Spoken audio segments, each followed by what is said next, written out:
नमस्कार, के न्यूज पर आप देख रहे हैं हमारा ये विशेष कार्यक्रम एक मुलाकात और मैं हूं माधुरी सिंह। जी हां, आज हम आपकी मुलाकात कराएंगे उत्तर प्रदेश के एक ऐसे राजनीतिक हस्ती से जो अगर बयान दे दें तो उत्तर प्रदेश का सियासी तापमान बढ़ जाता है। अगर वो खामोश हो जाए तो भी मीडिया की सुर्खियां बन जाती है। अगर वो नाराज हो जाए तो उत्तर प्रदेश का प्रशासन जवाबदेह हो जाता है और अगर वो गमजदा हो जाए तो वो है समाजवादी पार्टी फिक्रमंद हो जाती है। हम बात कर रहे हैं उत्तर प्रदेश के कैबिनेट मंत्री मोहम्मद आजम खान साहब की। आजम खान साहब, के न्यूज पर आपका बहुत स्वागत है। जैसा कि मैंने कहा कि कार्यक्रम का नाम है एक मुलाकात, तो हम चाहते हैं कि आप विस्तार से अपने राजनीतिक, सामाजिक और व्यक्तिगत जिंदगी के बारे में हमारे दर्शकों को बताएं और वाकई एक मुलाकात करें। मैं देखिए, बहुत कम वक्त में बात पूरी हो जाएगी। रामपुर का रहने वाला हूँ और इब्तदाई शिक्षा मेरी बाकर स्कूल से हुई। प्राइमरी स्कूल था, बहुत अच्छा स्कूल था, लेकिन पूरा बना हुआ नहीं था, सिविल लाइन्स एरिया में था और कभी कमरों में भी बैठते थे और कभी पेड़ के नीचे बैठकर भी पढ़ा करते थे। उसके बाद मैंने वहां से 8वां करने के बाद सुंदरलाल इंटर कॉलेज में पढ़ा और वहां से फर्स्ट ईयर में ही पढ़ रहा था। ये समाजवादियों के आंदोलन शुरू हो गए, अंग्रेजी हटाओ, उस आंदोलन में शरीक हुआ। फिर हम उन लोगों में थे जो चाहते थे कि यूनियन हो, स्टूडेंट्स यूनियन हो। मैं बहुत छोटा सा था, इतना रहा होगा। तब मैंने पूरे रामपुर के स्कूल कॉलेजेस की हड़ताल कराई थी और फिर वो वारंट निकला, क्या हुआ। और मेरे वालिद मरहूम ने मुझसे कहा कि बेटे, या तो आप अलीगढ़ पढ़ने के लिए चले जाओ या फिर हम घर छोड़कर जा रहे हैं। क्योंकि मेरे बड़े भाई इंजीनियरिंग कर रहे थे MU से, मेरी बड़ी बहन भी वहीं पढ़ रही थी। चुनाचे उन्होंने यही समझा और यही बेहतर जाना कि इसे रामपुर से हटा दिया जाए और मैं अलीगढ़ मुस्लिम यूनिवर्सिटी चला गया। हालांकि वहाँ भी मुझे जो तरबियत मिली वो जो छात्र राजनीति है उसकी मिली, लेकिन अलीगढ़ मुस्लिम यूनिवर्सिटी की छात्र राजनीति में और दूसरी यूनिवर्सिटीज की छात्र राजनीति में बड़ा बुनियादी फर्क है। वहाँ कोई भी किसी राजनीतिक दल का मेंबर नहीं हो सकता। अगर वो किसी राजनीतिक पार्टी का मेंबर है तो उसे पार्टी छोड़ना पड़ेगी, तब वो राजनीति में रहेगा और चुनाव लड़ेगा। लिहाजा बस मैंने वहाँ एक ही चुनाव लड़ा, ऑनरेरी सेक्रेटरीशिप का, और ये जमाना था 1975 का। 1975 में इमरजेंसी लगी और क्योंकि सभी नेता लोग पकड़े जा रहे थे, लिहाजा सुना होगा कभी आपने कि ऊंट भागे जा रहे थे। पूछा क्यों भाग रहे हो, तो कहा कि हमारी पकड़ हो रही है, बादशाह वक्त ने गिरफ्तार कराया है। लेकिन उन्हीं में एक लोमड़ी भी भागी जा रही थी, तो उस लोमड़ी से पूछा कि भाई पकड़े तो ऊंट जा रहे हैं, तुम क्यों भाग रही हो? तो लोमड़ी ने कहा कि इस वक्त तो जान बचाओ, ये तो बाद में तय होगा कि ऊंट कौन है और लोमड़ी कौन है। तो हम भी पकड़ लिए गए। यूनिवर्सिटी से आपके राजनीतिक करियर की शुरुआत हुई? नहीं, वो राजनीतिक करियर नहीं था क्योंकि राजनीति में आने का बहुत इरादा नहीं था। मैं 11 का स्टूडेंट था, फाइनल सेमेस्टर का, और आज भी मेरे दिल में इस बात का दर्द है कि मैं LLM अपना मुकम्मल नहीं कर सका। मेरा इरादा वहीं यूनिवर्सिटी में ही लेक्चरशिप करने का था। अगर मैं लेक्चरर हो गया होता तो मैं कम से कम मेरे नाम के साथ अब तक प्रोफेसर लग गया होता, मैं जिससे महरूम रह गया। जब हम चुनाव लड़ने चले तो उस जमाने में जो मेंबर पार्लियामेंट हुआ करते थे और वहां की राजनीति ये थी कि रूलिंग भी महल से होता था तो और अपोजिशन कैंडिडेट भी महल से ही तय होता था और एक नूरा कुश्ती होती थी। जीतने वाला महल का होता था, हारने वाला हारने के बाद जीतने वाले को मुबारकबाद देने के लिए महल जाता था। लेकिन मैं पहला शख्स था जो उस पूरे सिस्टम के खिलाफ निकला था। और मैं आपसे ये कहना चाहूंगा कि ये वो जमाना था, हमारी बिल्कुल नौजवानी का जमाना, जब लोगों का कहना यह है कि जब हम बोलते थे तो बहता पानी रुक जाता था। हमारा बहुत दबदबा था, हमारा बहुत छोटे थे लेकिन बहुत इज्जत, बहुत एहतराम था। लोग हमसे बहुत मोहब्बत करने लगे थे क्योंकि हम उनकी आवाज थे। गरीब अपने एहसास का इजहार नहीं कर सकता था, जज्बात का नहीं कर सकता था, उस जालिम के खिलाफ कोई मुंह नहीं खोल सकता था। और हम न जाने क्यों, न जाने कहां से हमारे अंदर ये हिम्मत आई कि हम पूरे उस फ्यूडलिस्टिक सिस्टम के खिलाफ लड़ गए। तो वो आपके नेतृत्व में एक एल्थी दिखाई पड़ती है जिसकी चर्चा हो सकता है उसकी बुनियादी वजह हो जी, हो सकता है कि उसकी ये वजह हो। चुनाची जब हमने चुनाव लड़ा तो उधर से जाहिर है वही परिवार था, हमारे पास कोई सवारी नहीं थी क्योंकि हम बिल्कुल नए थे, एक मध्यम परिवार के थे और मध्यम में भी कमजोर मध्यम परिवार के थे। तो ये चुनाव हमने लड़ा तो हमें ये नहीं मालूम था, नादानी का ये आलम था कि हम शहर के एमएलए हैं तो देहात कितना हमारे साथ है। 40% देहात था। उस जमाने में इस तरह के पोस्टर्स नहीं छपते थे, हैंडबिल्स नहीं छपते थे, मोबाइल्स नहीं थे। चुनाची स्टेंसिल होता था, एक टिन की कटी हुई प्लेट होती थी, उसको दीवार पर रखा जाता था और छाप दिया जाता था। हम बिल्कुल देहात नहीं गए। 40% वोटर से हमने वोट ही नहीं मांगा क्योंकि देहात का आदमी था, वो महीनों और बरसों में शहर आता था, गांव के बाजार लगते थे, वहीं से अपनी जरूरतें पूरी करता था। और इतने टफ मुकाबले के बावजूद हमारे पास सवारी नहीं थी, हमारे पास पैसा नहीं था, हमारे वर्कर्स को मार मार कर पोलिंग के दिन लहूलुहान कर दिया गया था, आधे से ज्यादा बैलेट्स हमारे लूट लिए गए थे। उसके बावजूद भी मैं लगभग 1100 वोटों से मात्र इलेक्शन हारा था। 2 साल बाद मैंने फिर ताल ठोकी और इन नवाबी बदमाशों के खिलाफ, इंसानियत के दुश्मनों के खिलाफ मैंने फिर चुनाव का पर्चा भर दिया और इस बार तमाम लूट के बावजूद मैं इलेक्शन जीत गया और फिर कई इलेक्शन मैंने जीते। तो ये मेरी राजनीतिक शुरुआत की हल्की सी दास्तान है। चलिए, बहुत लंबा राजनीतिक सफर रहा है आपका और 4 बार आप उत्तर प्रदेश में मंत्री के पद पर भी रहे हैं। समाजवादी पार्टी को इस मुकाम तक पहुंचाने में आपका भी बहुत अहम योगदान रहा है। मुझे लगता कि कभी आपकी भी इच्छा हुई होगी कि आप उत्तर प्रदेश के मुख्यमंत्री बने? मैं जानता हूं मैं नहीं हो सकता और मैंने ये बात अपने यहाँ उन लोगों को समझाने की बहुत कोशिश की जो हमारे नेताओं को, हमारे बड़ों को, हमारे साथियों को हमारी तरफ से बदगुमान करने की कोशिश करते हैं। हम जानते हैं मुख्यमंत्री नहीं हो सकते, हम मुसलमान भी तो हैं, हम राष्ट्रपति हो सकते हैं, हम राज्यपाल हो सकते हैं, मंत्री हो सकते हैं, मुख्यमंत्री नहीं हो सकते, होना भी नहीं चाहिए। आजम खान का दर्द इसलिए क्योंकि हमारी जो सामाजिक व्यवस्था है, अगर वो लोग जो आज बहुत बड़े नेता और अगुवा हैं समाजवादी पार्टी के, अगर वो चाहेंगे हम तब भी नहीं हो सकते। हम आपसे ये भी बता दें कि एक ऐसा वक्त भी आया जब खुद नेताजी ने हमें लीडर अपोजिशन बनाने का प्रपोजल रखा और थोड़ी देर के लिए हम लीडर अपोजिशन हो भी गए, लेकिन उसके बाद फिर हमारा भाषण हुआ और हमने ये कहा कि आपने हमें लीडर पोजीशन बना दिया, हम बन गए, इसके लिए धन्यवाद। लेकिन जो बिगड़ी हुई समाज की शक्ल है उसमें हम कामयाब नहीं हो पाएंगे। हम बने, लीडर पोजीशन भी हम रहे, लेकिन उस वक्त जो समाज में हमारी लीडर पोजीशन होने का एक्सेप्टेंस हो गया। हम समझते हैं कि जो मुख्यमंत्री हैं बहुत कामयाब हैं, बहुत अच्छे हैं, बहुत मंत्री रहे, आपने करीब से देखा होगा, आपको कैसा लगता है? उनसे राजनीतिक कत्ता नहीं होता जी। राजीव गांधी बहुत छोटे थे,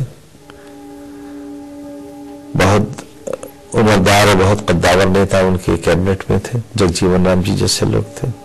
तो ये इससे उनसे राजनीति का कोई लेना देना नहीं।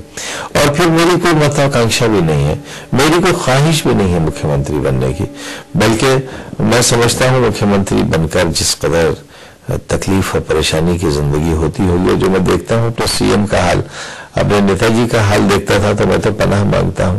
मेरे पास जितने विभाग हैं वही मेरा दिमाग खराब किए देते हैं, तो मुझे कभी मैं इस तरफ कभी जहन ही नहीं।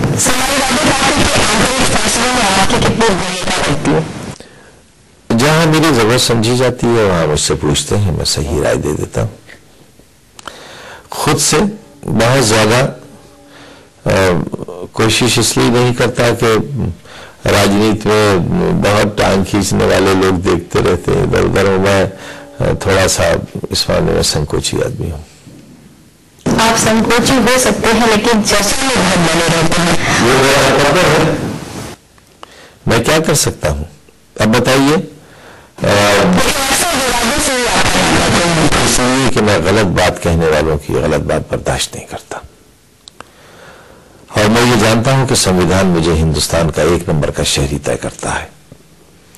लोग कितना ही कहें पाकिस्तान चले जाओ, कोई कितना भी मुझे आईएसआई का एजेंट कहे, मुझे गद्दार कहे, लेकिन मैं ये जानता हूं कि मुझसे ज्यादा वफादार कोई नहीं है।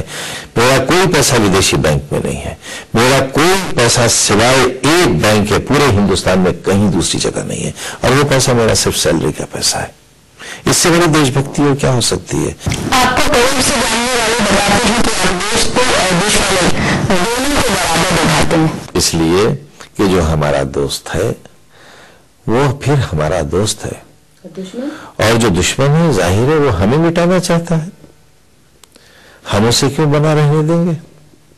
जो हमारी इज्जत का दुश्मन, हमारे वकार का दुश्मन, हमारे नजरियात का दुश्मन, हमारी जिंदगी, हमारी इज्जत और आबरू का दुश्मन, तो हम उससे दोस्ती क्यों करेंगे?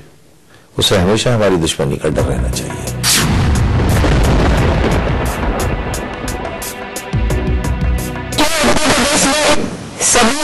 सभी ऐसे नेगेटिव घटनाओं के पीछे समाजवादी पार्टी सरकार का नाम आता है, और खासतौर से आपका, जैसे मुजफ्फरनगर में भी आपका नाम आया, कई और घटना आते हैं जो विवाद से जुड़े हुए होते हैं तो आपका नाम आता है। आपका ही नाम क्यों आता है? देखिए, मैंने कहा ना कि मैं बुराई के खिलाफ बड़ी मजबूती से लड़ता हूं, और मैं बुराई को अपने हाथों से नहीं मिटा सकता, मैं ये जानता हूं, मैं इतना बलवान नहीं हूं, लेकिन इतना जरूर है कि मैं बुराई को दिल से बुराई मानता हूं और बुराई के खिलाफ डटकर उसका ऐलान करता हूं, और लोगों से ये कहता हूं कि क्योंकि मेरी ताकत में, कुदरत में नहीं है कि मैं इस बुराई को मिटा सकूं, और जब मेरे अंदर यह हैसियत होगी तो मैं ये भी करके दिखाऊंगा। आपने संविधान में आपकी आस्था है,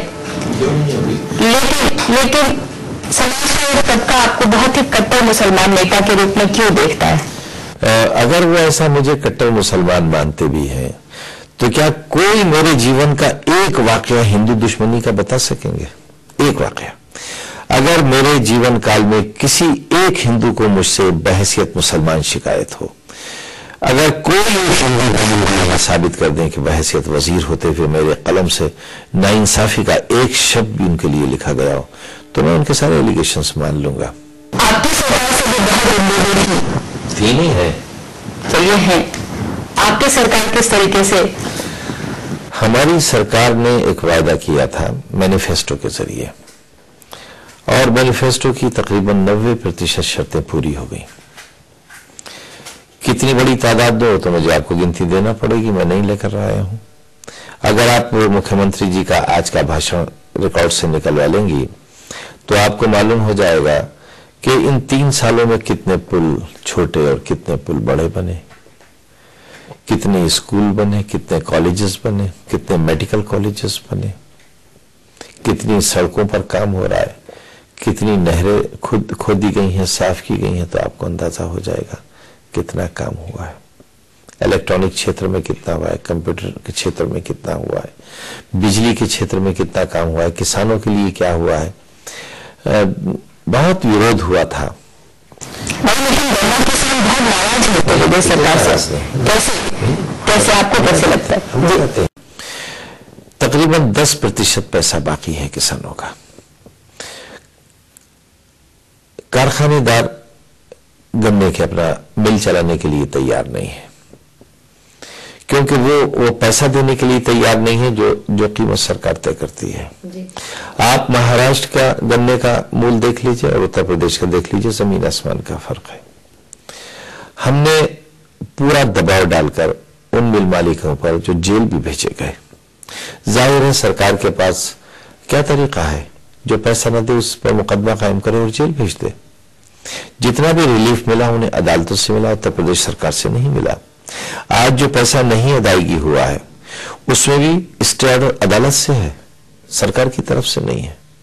सरकार ने 90% किसानों का पैसा दिलवा दिया है। जो बाकी है उसका दबाव जारी है। और आपको ये भी बतला दें कि किसान का बकाया, उसका मूलधन वापस नहीं किया जाता, बल्कि ब्याज के साथ उसको वापस किया जाता है। मायावती से बेहतर कानून व्यवस्था देंगे, ये नारा देकर आप समाजवादी पार्टी की सरकार बनी, लेकिन सरकार की जो हलक होनी चाहिए थी वो कहीं दिखाई नहीं पड़ती। शायद इसी वजह से आए दिन कुछ न कुछ घटनाएं होती हैं। ये सही है बात। हमारा मुख्यमंत्री सभ्य है, बदतमीज नहीं है। हमारे मुख्यमंत्री मजबूर नहीं करते डीजीपी को रुमाल निकालकर जूता साफ करने के लिए, और ये सब कुछ मायावती सरकार में हुआ है।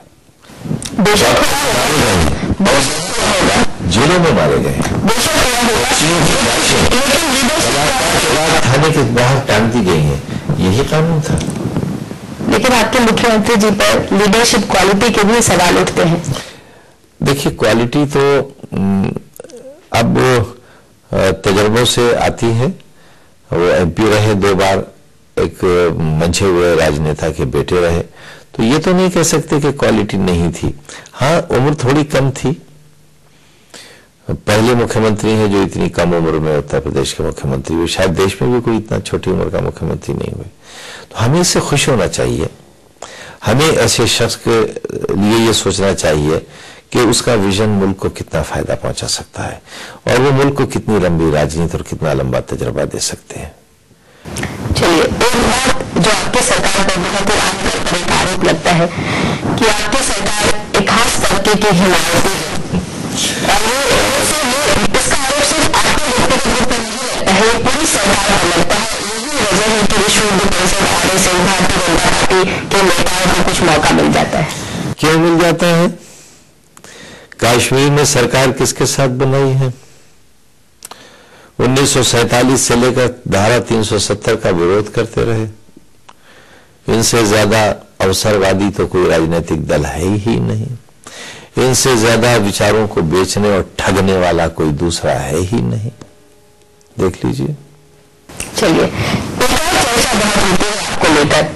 पार्टी में अमर सिंह आ रहे हैं, अमर सिंह आ रहे हैं, आजम खान नाराज हो गए, नाराज होने वाले हैं। अब देखिए, आपने ऐसा नाम लिया है जैसे वो आते हैं ना आजकल भूले बिसरे गीत, आवारा हूं, आसमान का तारा हूं।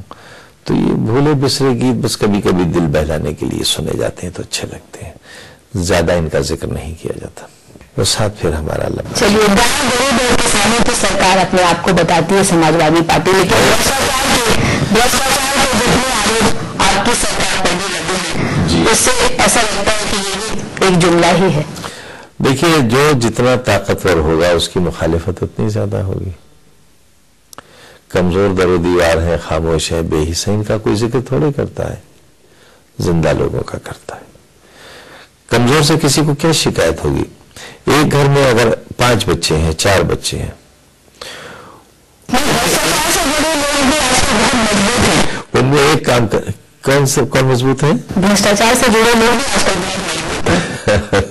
वो तो होंगे ही, उनके पास तो सारे साधन होते हैं। लेकिन ज्यादा इल्जाम उसी सरकार पर लगता है और उन्हीं लोगों पर लगता है जो कुछ करते हैं। चलिए, केंद्र सरकार में भी कुछ बात कर लेते हैं। आपको बार बार सुनते हुए कहते हैं कि प्रधानमंत्री का दिल बहुत छोटा है। ऐसा क्यों कहते हैं आप? ऐसा इसलिए कहते हैं कि वो कभी कभी बहुत मन को पीड़ा देने वाली बातें करते थे। आजकल तो बहुत अच्छी बातें कर रहे हैं। चलिए, फिलहाल कोई शिकायत नहीं है। यही शिकायत है कि वो अपने असल रूप को छुपा रहे हैं। न वो अपने लिए अच्छा कर रहे हैं, न वो देश के लिए अच्छा कर रहे हैं, क्योंकि उनकी जो ट्रेनिंग है और उनका जो अल्टीमेट गोल है वो है जो आरएसएस का है। चलिए, आपकी सरकार का नया रूप देखना चाहती है जनता को अभी भी लगता है कि आप कुछ ऐसा करें कि विकास की रफ्तार जो है उत्तर प्रदेश में तेजी पकड़े। इधर तो बहुत तेज है। अभी बजट पेश हुआ है, उसमें बहुत सी विकास की योजनाएं हैं, बहुत तेज काम है और हमसे कोई बड़ी शिकायत भी नहीं है। हाँ, एक शिकायत थी सरकार बनने के फौरन बाद मुजफ्फरनगर का इल्जाम समाजवादी पार्टी पर या मेरे पर बिल्कुल गलत है। मैंने तो तब भी कहा था, आपके माध्यम से अब भी कह रहा हूं, मैं सीधे प्रधानमंत्री जी से कह रहा हूं, क्योंकि उन्होंने उस वक्त हमारा जिक्र भी किया था। हमारे पर बड़े स्टिंग तैयार हुए थे, हमें बहुत सी जगहों से नोटिस भी आए थे, अदालतों से भी आए थे। हम कह रहे हैं कि आज बहुत एडवांसमेंट का जमाना है, हम जो कुछ बोल रहे हैं ये आवाज फिजा में हमारी चली गई और हमेशा के लिए महफूज हो गई, इसे वापस लाया जा सकता है। अगर मैंने कोई फोन किया है किसी मोबाइल से, किसी लैंडलाइन से, और अगर कोई शख्स भी इस बात का गवाह है कि दंगे के दौरान किसी थाने के दरोगा को, एक तो मेरा ये स्तर ही नहीं रहा, पहली बार वजीर हुआ था तब भी मेरा ये स्तर नहीं था कि मैं दरोगा से बात करता, तब भी मैं एसपी से ही कहता था। मैं थाने कभी जाता ही नहीं था, आज तक नहीं गया। कोई बहुत इमरजेंसी हुई, कोई टकराव हुआ तब चला गया, वरना कभी नहीं जाता। मैंने तो चुनौती दी है और आज भी चुनौती दे रहा हूं कि अगर मेरा कोई इन्वॉल्वमेंट है, आईबी है, सीबीआई है, इंटरपोल से जांच करा लें। अगर कोई मेरा इन्वॉल्वमेंट है तो कुतुब मीनार पर सब ऊपर की मंजिल पर ले जाकर मेरी सजा तय करें। 2017 में आपको भारतीय जनता पार्टी चुनौती देगी, कैसे लड़ेंगे आप? कैसी चुनौती? जैसे होती है, जैसे दिल्ली में चुनौती दी है ऐसी देगी, जैसे बिहार में चुनौती होने वाली है वैसी देंगे। केंद्र सरकार में उनके सांसदों का देखिए, के चुनाव, केंद्र सरकार के चुनाव के बाद की बात कर रहा हूं, क्योंकि लोग बहुत ही खूबसूरती से ठगे गए। देखिए, बहुत गरीब समाज है हमारा, बहुत गरीब देश है। अभी आप तो बहरहाल ऐसी जगह की रहने वाली हैं जहां गरीबी देखी है। आप बहुत अच्छे परिवार से हैं, होंगे, बहुत पैसा होगा आपके पास, लेकिन आपने अपने गिरदोनवा में देखा होगा लोगों के पास 2 वक्त का खाने को रोटी नहीं है, पहनने के लिए एक कपड़े से ज्यादा दूसरा कपड़ा नहीं है, पैर में चप्पल नहीं है, फटी हुई साड़ी नहीं है आज किसी के पास। उन लोगों से अगर ये कहे देश का बादशाह कि मैं 100 दिन के अंदर 15 से 20 लाख रुपया हर व्यक्ति के खाते में पहुंचा दूंगा, और अगर मैं ऐसा न करूं तो मैं उस सजा के जुमले आपसे नहीं कहना चाहता जो बादशाह ने अपने लिए कहे थे कि यह सजा मुझे देना। लिहाजा हिंदुस्तान में रहने वाले 70% गरीब लोगों के दिलों में एक जीने की तमन्ना पैदा हो गई। उन्होंने ये सोचा कि ये बादशाह नहीं है, ये भगवान है हमारा, ये हमारी गरीबी को दूर करने वाला है। 20 लाख रुपया एक गरीब गांव देहात में रहने वाली मां के लिए बहुत बड़ी रकम है, उसके बच्चों के लिए 20-20 लाख रुपए की बहुत बड़ी रकम है। अगर किसी एक परिवार में 8 लोग रहते हैं तो करोड़पति हो गए। कैसा सुनहरा ख्वाब दिखाया, कैसा ठग लिया, और फिर ये कह दिया हमने तो मजाक किया था। बह निकले आंसू आंखों से, लोगों ने आंसू पोंछ दिए थे अपने कि अब अच्छे दिन आने वाले हैं, मुस्कुराओ, हम करोड़पति होने वाले हैं। बादशाह ने सरेराह किसी से कहा, राजनीतिक चश्मे से देख रहे हैं, जनता को अभी भी यकीन है कि उनके अच्छे दिन आएंगे। अगर जनता इतनी भोली और नादान न होती तो कैसे यकीन कर लेती कि 100 दिन के अंदर वो करोड़पति हो सकते हैं? कैसे यकीन कर लेती कि 100 दिन के अंदर 2 करोड़ लोगों को नौकरियां मिल सकती हैं? कैसे यकीन कर लेती कि पूरे देश को 24 घंटे बिजली मिल सकती है? लोग बहुत नादान है, बहुत नादान है लोग। भरोसा ना करें, क्योंकि आपको उन्होंने एक बार मौका दिया और आपकी अपेक्षाओं से वो भी संतुष्ट हुए। कई बार ऐसा हुआ है जब उन्होंने हम पे भरोसा नहीं किया है और उस पर पछताए हैं वो। इसीलिए मेजॉरिटी के साथ हमारी सरकार बनी है। सिर्फ इस एक गुनाह की सजा मिली है हमेशा समाजवादी सरकार को कि वो उन लोगों के साथ इंसानियत का सलूक क्यों कर रही है जो जानवरों से भी बदतर जिंदगी गुजार रहे हैं। सिर्फ यही एक गुनाह है। दंगे ही तो कराए गए, इसके अलावा और क्या गुनाह है हमारा? दंगे कराने वाले, देखिए दंगा कराने वाला जो 302 का मुल्जिम है, डकैती का मुल्जिम है, रेप का मुल्जिम है, उसे केंद्र सरकार ने Z+ की सुरक्षा दे रखी है, कमांडोज दे रखे हैं। क्या ये इंसाफ है? इसलिए तो कह रहे हैं 2017 में भारतीय जनता पार्टी आपकी पार्टी को कड़ी चुनौती दे सकती है। मैंने आपसे कहा तो ऐसी चुनौती जैसी दिल्ली में दी थी। चलिए, बहुत शुक्रिया आजम खान साहब, तमाम मुद्दों पर हमसे बात की।